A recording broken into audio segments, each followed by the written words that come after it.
to Sanshiro's Boys. This is your co-host, Tim Amatuli. And I'm Chris Cote. We're back today discussing a hard-to-find film, Rhapsody in August from 1991. Yeah, and he's really back in the swing of things now with a very normal movie. All things considered, like, you can have quibbles with his content, but compared to Ron and Dreams and Kagemusha, this is, like, shockingly normal.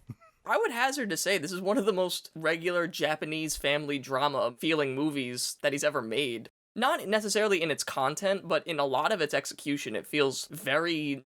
Honestly, the movie it reminds me of a lot of is one that came after, Still Walking by Hirokazu Koreeda. Probably my absolute favorite single movie, not attached to any other movie or franchise or anything.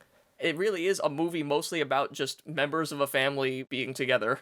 Yeah, it doesn't really feel like a Kurosawa film.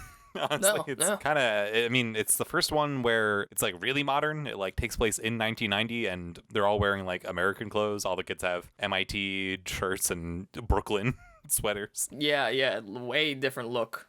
Yeah, especially because like Dreams, Ron, and Kagemusha, none of them had that. For some reason, this is like the Kurosawa movie that's not super accessible. We couldn't find it to stream anywhere. I got a DVD of it. I was surprised that it was necessary, though, considering how relatively recent it is when compared to everything else. It's owned by Metro-Goldwyn-Mayer, MGM, like, they release their movies, so I don't know why this one isn't super available. It's super weird that it's not streaming anywhere. Like, Dreams was streaming, and that's a crazy, esoteric, weird thing. And it's just, like, a normal movie made for MGM in the 90s. With so a big American star. Yeah, with a big American star. Oh, man, we'll get to that. Insane. Oh yeah, if there's one thing anyone knows this movie for, it's someone who shows up in it. My only guess, and this is not really a guess, but a lot of it's about the atomic bomb, and it's critical of America for dropping the bomb, which is totally reasonable. Is that why it's not available for streaming? Because I can't think of any other reason. It's definitely a good guess. I don't know. I have definitely seen and owned more anti-American movies than this, so I don't know why this one specifically... I don't want to say it's suppressed, it's just not available, and if you have a movie by Kurosawa, you usually try and make that available. Yeah, especially when that's, like, if it was like The Idiot, I would get maybe why people didn't want people to see it, but this movie was good. Yeah, if this was total garbage, horribly made, then yeah, but it's not. It's a completely fine, competent movie.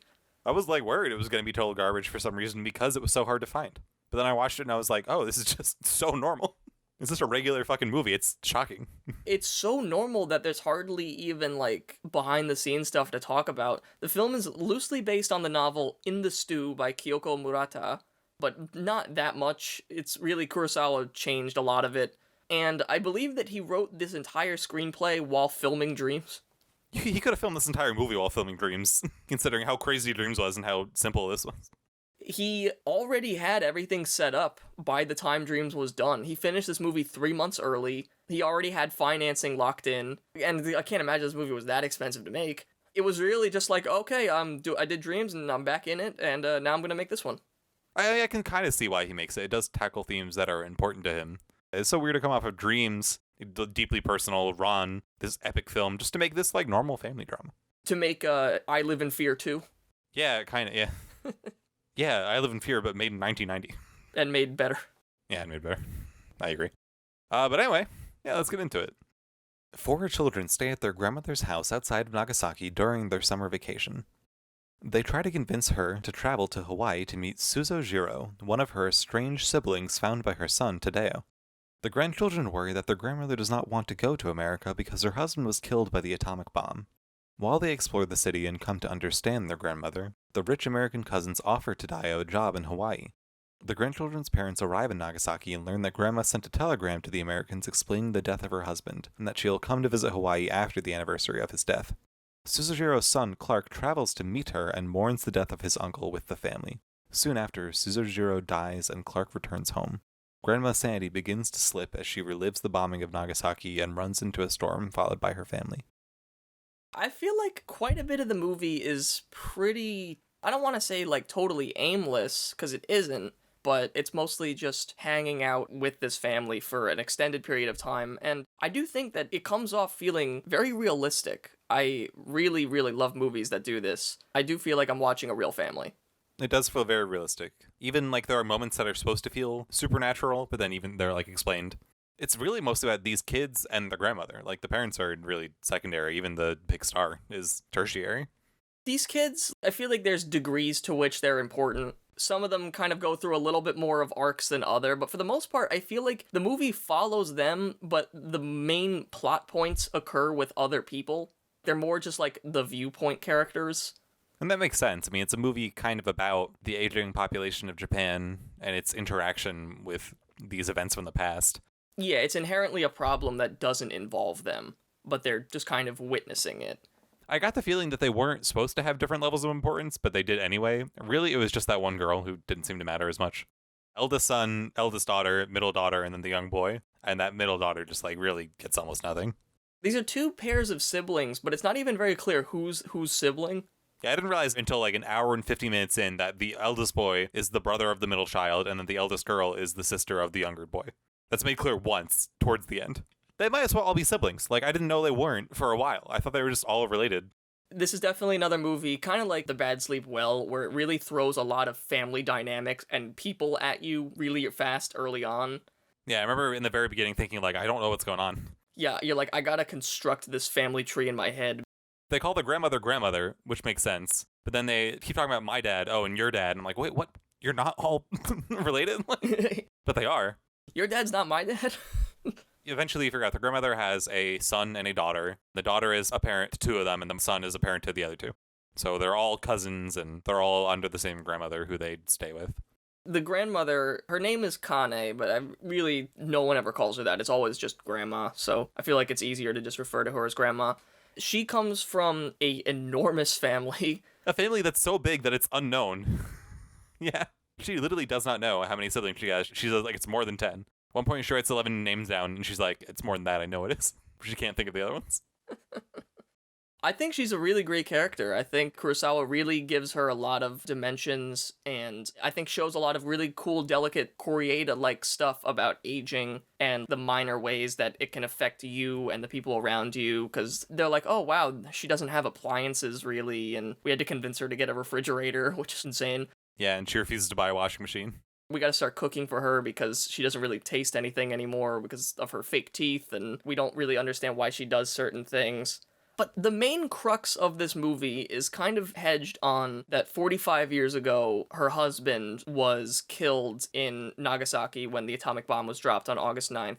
I don't know if the actual conflict is within her or if it's that the kids are projecting the conflict onto her.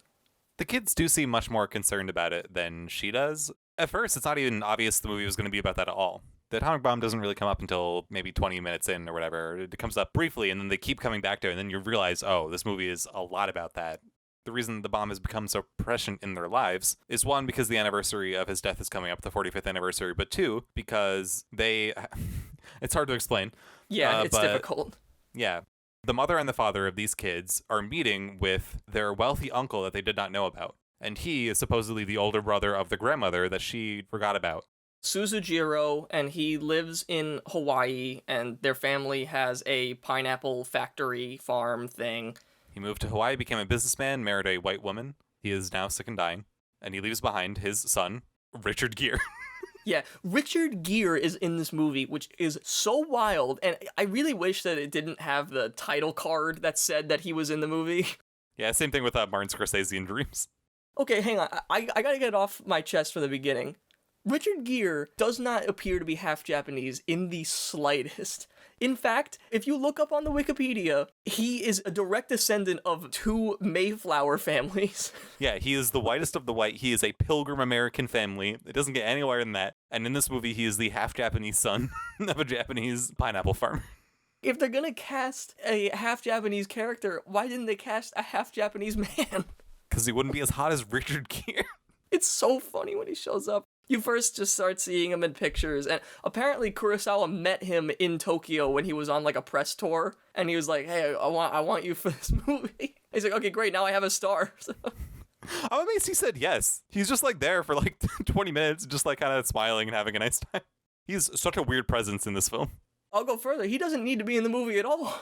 No, for a while you feel like he's not going to show up because he doesn't show up until an hour and 5 minutes in. But yeah, it's Richard Gere, and he's speaking a bunch of Japanese. Yeah, but then sometimes he breaks and just speaks English because he doesn't speak Japanese. Pretty sure he doesn't know how to speak Japanese at all, and he's just like phonetically memorized his lines. I don't know that though. Yeah, and then people speak like perfect Japanese back to him, and he's like, oh yeah. Your father's Japanese, like theoretically you'd grow up learning some Japanese, probably. But his mother's white and he lives in Hawaii. I don't know. Like, it makes sense that he speaks a little Japanese. He is beautiful. He's lovely. He's an extremely charismatic man. And ever since Days of Heaven, I've of course been in love with him. But like, it's very odd that he's in this movie. He is great, and he is also miscast. But I'm really glad he's in it. Richard Gere doesn't look quite as white as he is. Like, I don't know, but he doesn't look Japanese. That's yeah, sure. no, I would never look at him and be like, oh, look, a Japanese man. Yeah, I've always thought he had like a weird face. My thing with Richard Gere is that in Days of Heaven, he looks like a perfect human being. And then by the time he's like 50, he looks like really weird. So he has like a very unusual face that's like kind of beautiful. It's like handsome Squidward where, yeah, he is obviously handsome, but like to the point where it like you kind of lose some of it in it. Loses humanity. Yeah, he's a god. And he rules. And he's lovely in this movie. And he's in this movie. He won't show up for a long time. Yeah, first all you see are photographs of him and the other actors, presumably in Hawaii, just like vibing, and it's very funny they had to go take those photographs of all of them, pretending to be a family. But yeah, so the central conflict of this movie is we want Grandma to go fly to Hawaii and meet him because he wants to see her before he dies. But we don't think that Grandma wants to go to America because the Americans killed her husband. But the thing is, she says, I don't really feel any way about them anymore. It has been 45 years, and obviously that's a wound that stays with you forever, but I feel like in this movie they treat it a little bit like the Americans murked her husband, rather than that he was caught up in a historical event. One that I have studied a lot in college as an Asian studies major, and I've also been to Hiroshima and to the museums and seen copious amounts of scarring pictures. I am very critical of the Americans dropping the nuclear bombs on Japan and don't think it's justified. We can stake our position that the Nagasaki and Hiroshima bombs are an unforgivable crime. It is weird the way the characters treat it in the movie, where the grandmother kind of accepts them as an act of war, but everyone else is like, oh, she's really sensitive about this, and she's like, I'm really not. There's a lot of really great stuff where they're kind of going around Nagasaki and looking at different things. They go to this school where their grandfather taught. Something I really like, it's really like we're back to some old Akira imagery with the playground, but this time we're seeing a playground that's been warped by the heat of the bomb. And they're like, this is presumably where our grandfather was incinerated, so this is the closest we have to a grave for him. They also see statues from all different countries except America, their sorrow for the country, and they're like, well, why didn't America give us one? And it's like, because they dropped the bomb. I think my favorite detail in this movie is I do really like that they're having their views of America challenged while wearing American t-shirts the entire movie. Kurosawa did receive flack for this movie. I'm not surprised. People feel it is selective in its thoughts because it is ignoring the Japanese war crimes that are plentiful from World War II. The Japanese did many terrible, terrible things during World War II. But I don't necessarily think that it's the film's responsibility to cover every single thing, and what Kurosawa says is, I believe that wars are between governments, not people, which I 100% agree with. Absolutely. But I won't deny that it is a little... He says there's no anti-American sentiment, but it definitely comes off that way in certain parts. There was one line where they could have acknowledged both American and Japanese crimes, and they don't. They're talking about, like, yeah, like, America really, like, did crimes in that war, but, like, war is war, and I blame the war, not anyone else. But, yeah. I'm not surprised he got flack for it, but also American critics are insane, and they can shut up. It's not anti-American. It just isn't. They would have cast Richard Gere if they wanted to be negative to Americans. It's weird to wrap your head around because I just feel like the central conflict is itself kind of muddled. Because I don't actually know then what the grandma wants or how she feels. Because really, she winds up being okay with going to Hawaii. She just wants to wait until after the anniversary. The reason she initially doesn't want to go is because she doesn't think this guy is her brother. She's like, I don't know who this guy is. I don't care. I have no reason to leave my house if it's just some guy. Like, I don't care that he's rich. That doesn't matter to me. Once it's a reveal that he probably actually is her brother, then she's convinced to go. So the fact that the son is American, the fact that's in America, all that, like, doesn't matter to her at all. It's really just the conflict around it being her brother or not. It only matters to other characters, which means that it doesn't matter. It matters to everyone else a lot. It matters to the parents and the children so much. A lot of the movie is spending time with these family members. I think there's a lot of really cute, good moments. The oldest grandson, Tateo, is working on fixing grandma's organ, and he's like doing that throughout the summer. That's like something that kind of takes us through the movie. The very first thing I think you see. They're having these views challenged, and they're starting to empathize with their grandmother more and understand some of her emotional pain. We get a couple different ominous or cool stories from her. Yeah, a lot of the film is dedicated to kids going around Japan and then them listening to the stories from their grandmother, which are all about her siblings that have passed away. The first story is about her brother who was going to be a shoemaker, and he was apprenticing with a shoemaker, and then he elopes with the shoemaker's wife. And they run to the woods, and they set up a hut there. And they set up a hut next to these 2 cedar trees that have been struck by lightning and are totally burned out. When the kids ask, well, why would they do that? That's kind of creepy. The grandmother says they thought the trees looked like a double suicide, so they thought it would be the appropriate place to set up their hut in the woods. Shortly afterward, in the next scene, the eldest daughter and the eldest son go there together.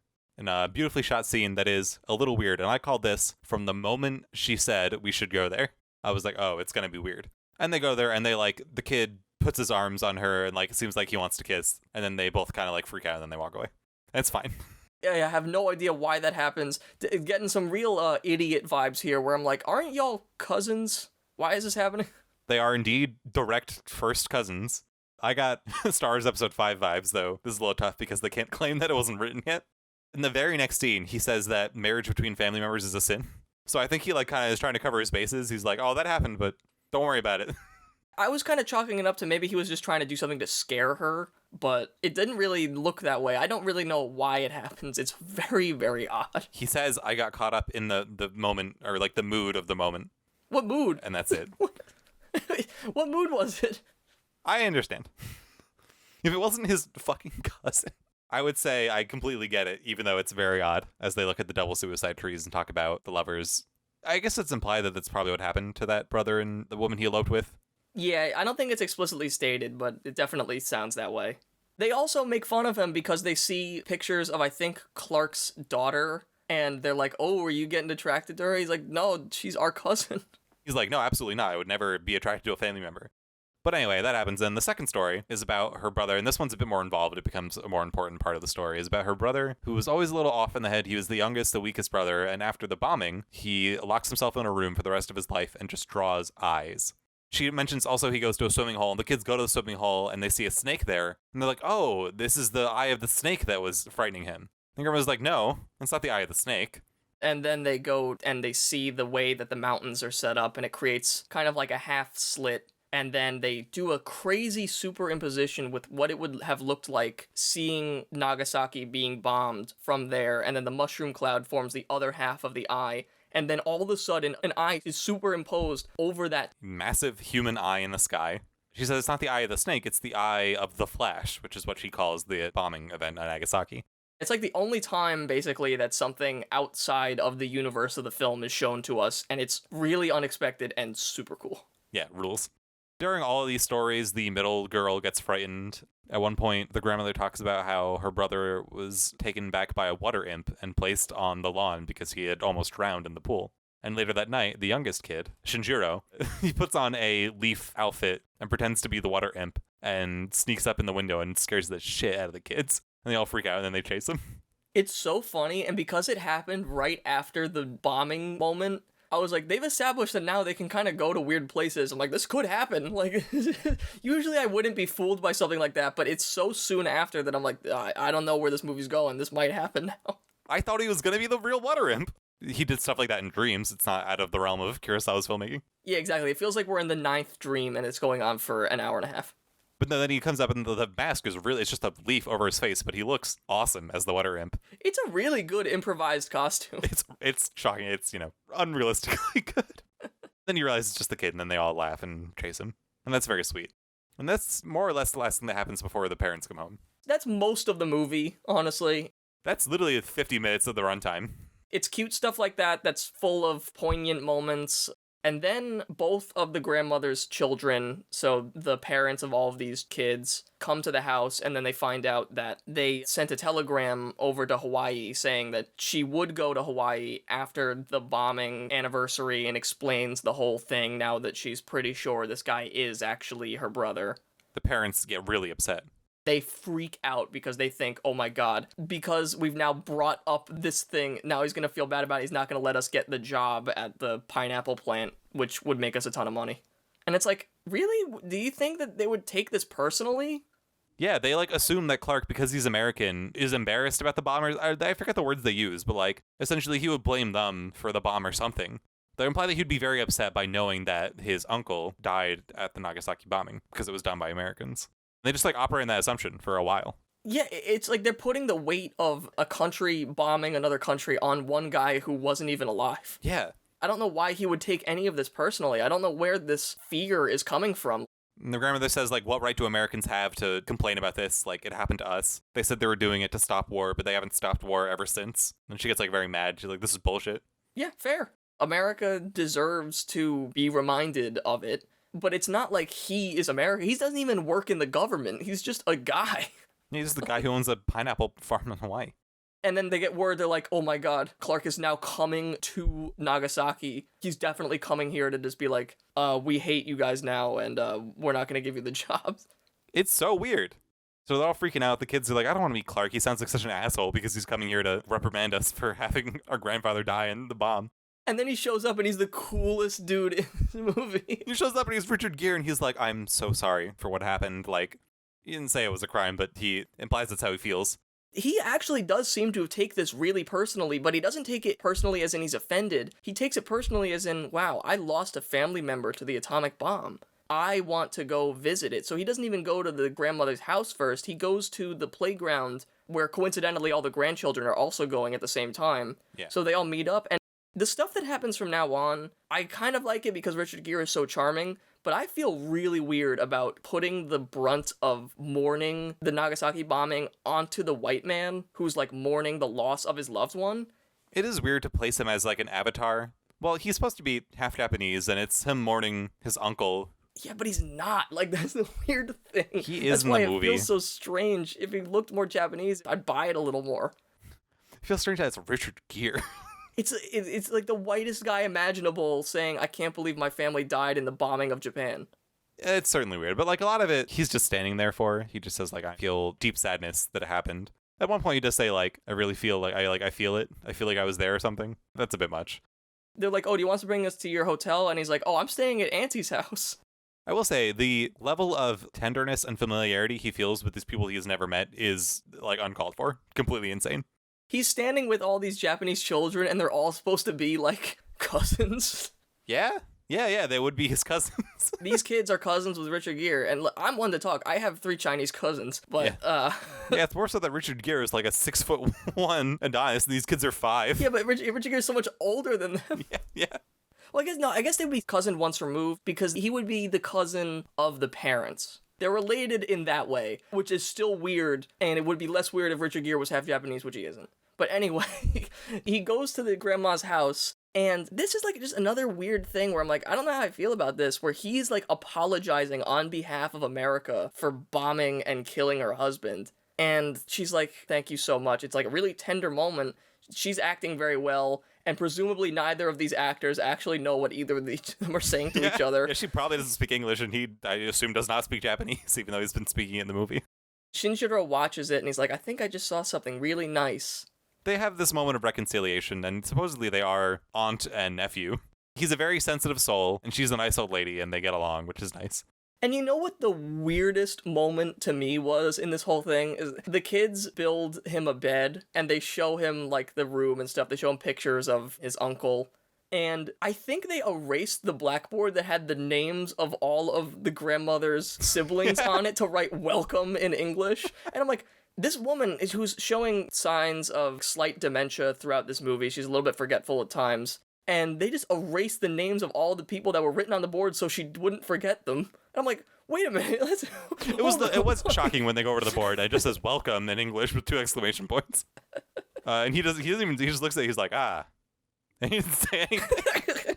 Yeah, and they speak some English to him, and it's game recognizing game with actors not being able to properly speak the opposing actor's language. And suddenly it's just Richard Gere in a room with 4 Japanese children that seem to have no relation to, as they have this weird scene where he's like extremely reverently remembering his uncle-in-law that he never met, not even his real uncle. I suppose the grandmother is the only other relative that he has left, which is why he's so sensitive to her. But like, theoretically, he had There's so many of them. theoretically They he could had be 12 anywhere. other uncles and aunts who he doesn't know who have all died, and he doesn't care about them at all. But anyway, so eventually August 9th hits, and they go to a service with a bunch of other people to remember the dead. Yeah, they all notice that Richard Gere is there, and they treat him as though he's Richard Gere, the famous movie star, not some white guy. There's a really weird but really cool and impressive moment where Clark and Shinjiro are watching a group of ants walk along, and they wind up climbing up this red rose. It goes on for a really long time. It's not given much explanation, but it's really cool. And in the book, Donald Ritchie said that this was one of the hardest sequences he ever had to shoot, and they had to go to a completely different forest with like a different elevation from sea level to get the ants to do what they want. And he's like, and the ants did their part, and they acted responsibly. Yeah, I thought it was like serendipity or something. They just found ants walking by. No, they really wanted these ants to climb up this rose. The only reason I can find for it is the song they keep singing is about a red rose in a field that suddenly springs up or something. It's very cool. I mean, it is like something beautiful being corrupted, and that's what's happened to Nagasaki, because they do say beneath Nagasaki is another Nagasaki that was totally destroyed.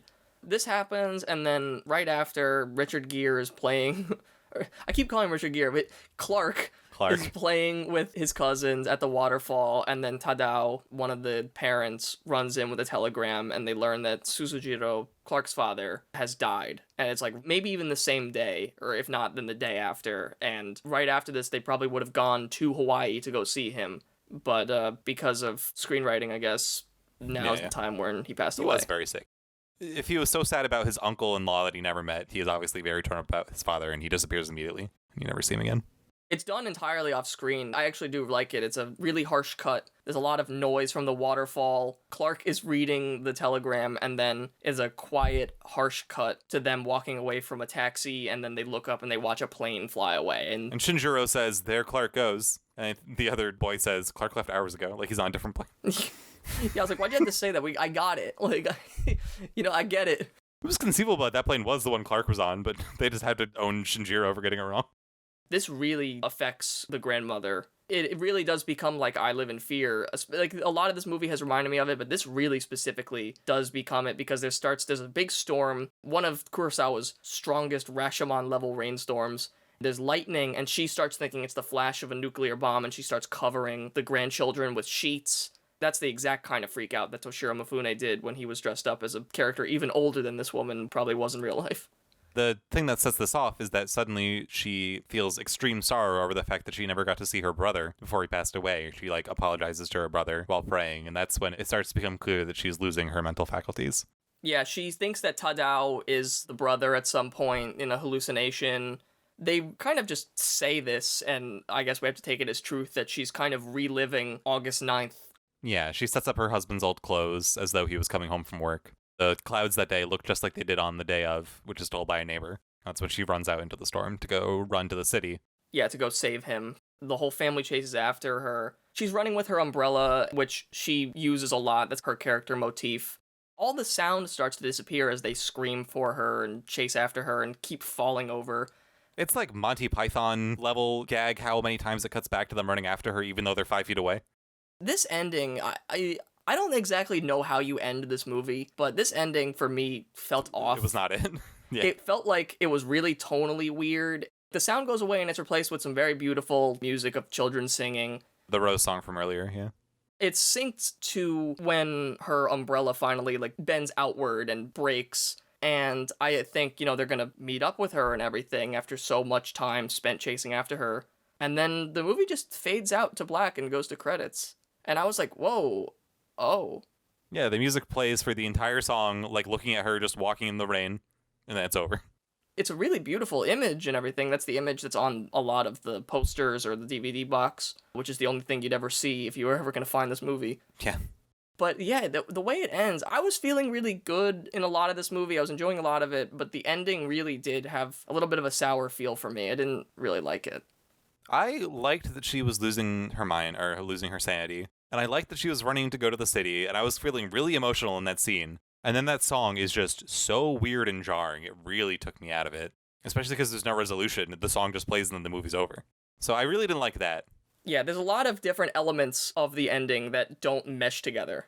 If like that ending was better, I thought it would have been really, really strong as an entire film, but that ending really just kind of makes it feel very strange. The song, I suppose, is supposed to be important. The lyrics are about the rose. The kids sing it once. At the moment of Clark and the grandmother's reconciliation, the kids are singing it with the organ, which has finally been fixed, and then it's being sung again by an actual choir at the end. But yeah, so that is the end of Kurosawa's penultimate film. When it comes to the cinematography of it, I do think that the movie looks very good. It looks amazing, yeah. It doesn't look a lot like his other movies. He is using a lot more like mise-en-scène, like long takes with very elaborate compositions and movement of characters, rather than a lot of quick cuts. That's kind of a characteristic of Kurosawa's later works, as he does hold on things a lot more. Like Dersu Uzala, there was so many shots that were just on a tripod, sitting there with people at a campfire. It's just the evolution of his cinematography in this. The movie has a very warm summer feel, which makes sense. Rhapsody in August.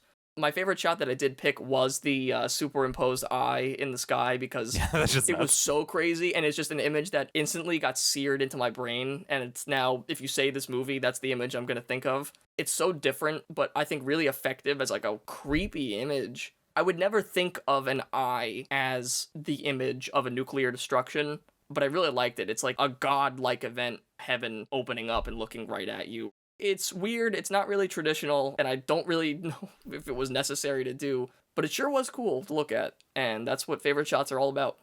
I will say I thought the cinematography overall was very, very good, actually. I thought all the scenes in the house looked really nice. There were some in particular which were just very casually beautiful. Just like sitting down to dinner, a lot of those. There was like reflections of the light on the ground. It looked just the whole movie looked really, really good.